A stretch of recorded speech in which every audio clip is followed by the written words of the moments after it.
Hi everyone, it's Amanda Jean here with another video, and today I want to talk about my latest blog post entitled Section 1, Feelings of a Non-Driver, a Hadley School for the Blind and Visually Impaired review. Links down to that blog post and my social media links are always down in the description below. Please be sure to check it out. Now, time for a disclaimer. I am not a professional O&M instructor. I am not a professional low vision teacher, also known as a qualified teacher of the visually impaired. I am, however, able to express my feelings as a non-driver and my experiences personally. I hope that by explaining this, my experiences and my feelings, that it will help a parent, a caregiver, someone that is visually impaired themselves that are not able to drive, help them through their journey that they are going through. Now, in this class, in this first section, we were asked to explore our feelings, both positive and negatively. And so some of the feelings that came up that were negative were feelings of anger, depression, isolation, lack of spontaneity. Going on that point, for me, as a visually impaired person growing up, the strongest feeling I felt was anger.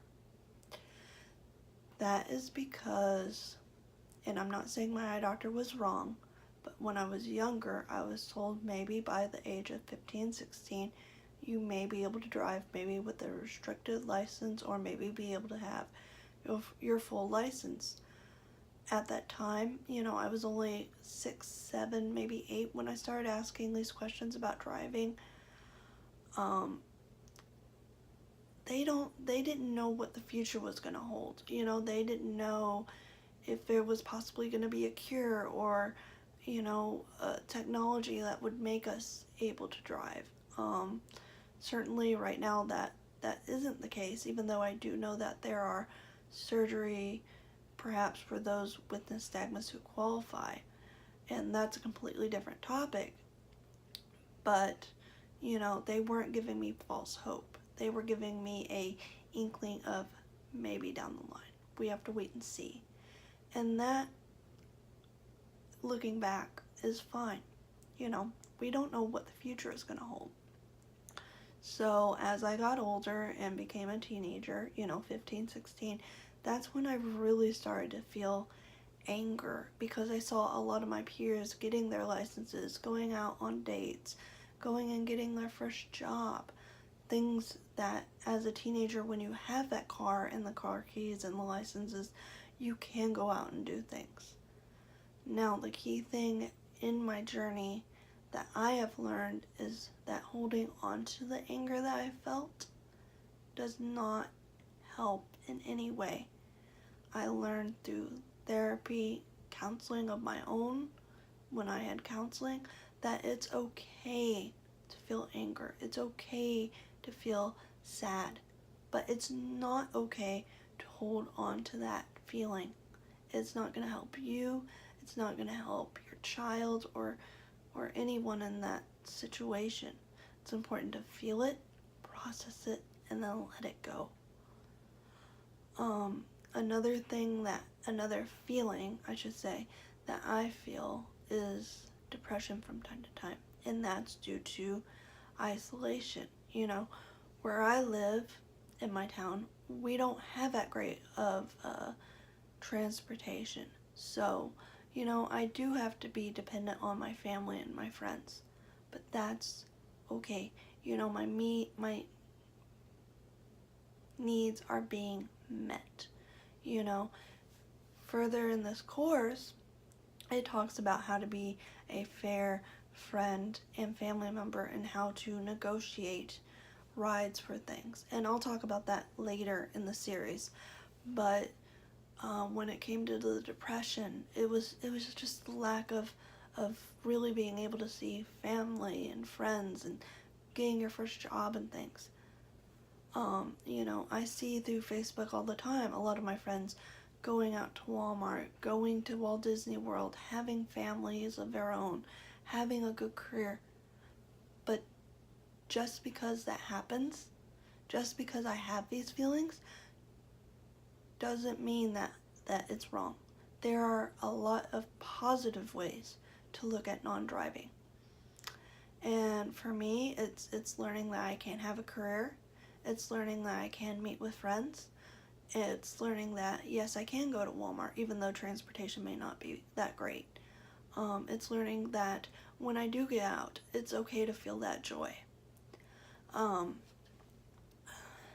You know, I've found ways of looking at it positively, and in the course they do talk about being positive with non-driving. That means that you can spend more time at home, you can spend more time with your family, be more family oriented. You know, you can get more exercise. Exercise is good for everybody, no matter if you have vision loss or not. You know, I personally love to go for a walk. I love to walk my dog Duke. You know, that's good exercise. It's a good, healthy way to deal with non-driving.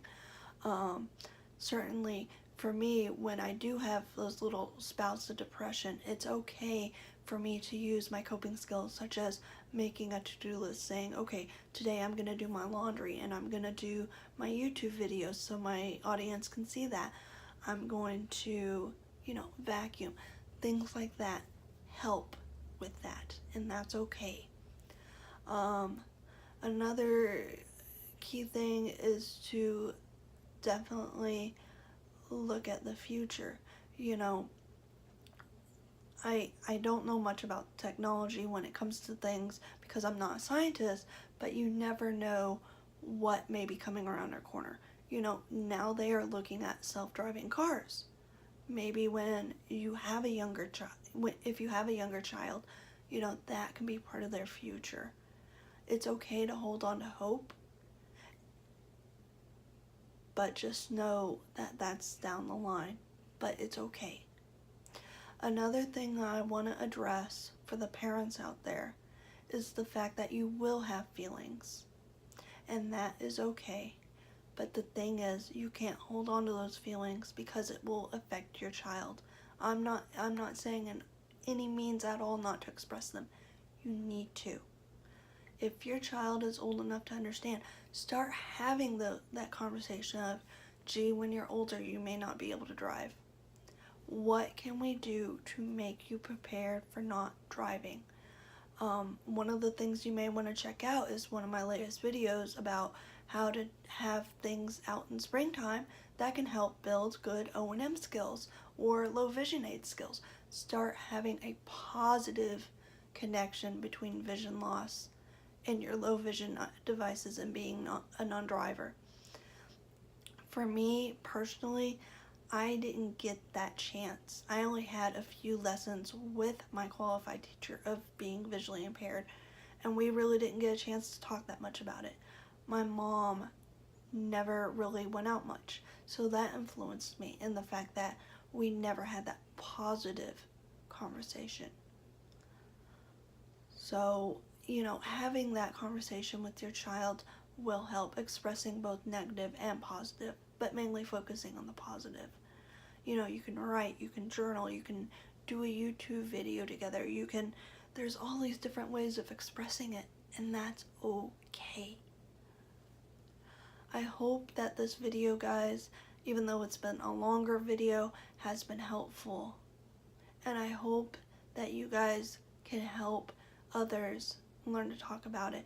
Please, please, please, please, please leave a comment down below on how you're feeling about non-driving and how you feel about your child. Let's have a discussion. As always, please be sure to like, comment, and subscribe to this video. And I will see you guys next week. Bye!